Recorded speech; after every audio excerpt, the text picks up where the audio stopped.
Hey everyone, I'm at this very cold place in London and it's about 8 a.m. in the morning. It's about 2 degrees centigrade and my god, but then I don't miss my morning walks and I happen to walk through this store, the Frog Wicket, which is in a place called Eversley. So that's when I thought I should do this video.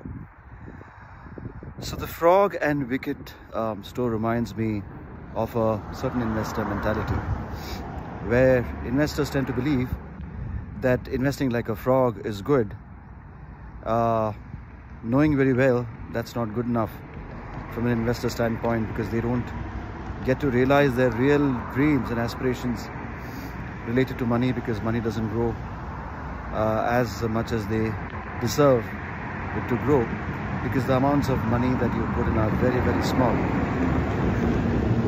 Like in the case of the frog, right? Because frog has these small leaps and then there's a big pause. It's not consistent.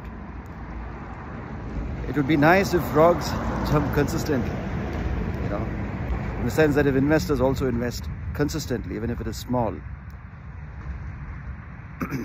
because globally there is this scenario, kind of a slowdown, which is essentially a kind of a hit wicket, because economies have not spent enough on reforms to get in the kind of money that they need for public welfare, growth, infrastructure growth.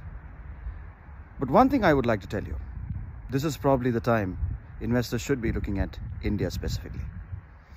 Of course, India has been growing exponentially over the last 20 years, thanks to early reforms from the government of 1990.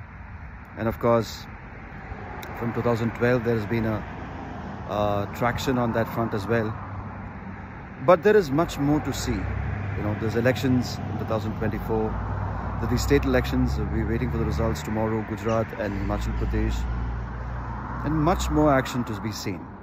But one good thing I should tell you is there's a lot of money coming into India through the FPI route into banking, because there is a lot of credit offtake.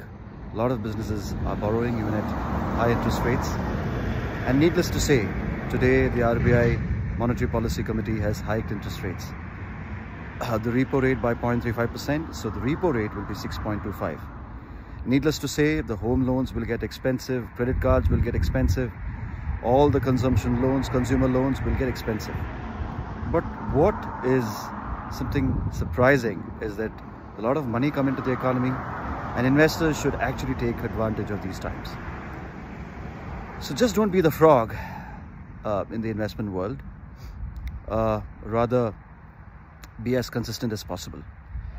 Make small leaps, but very consistent leaps. All the best.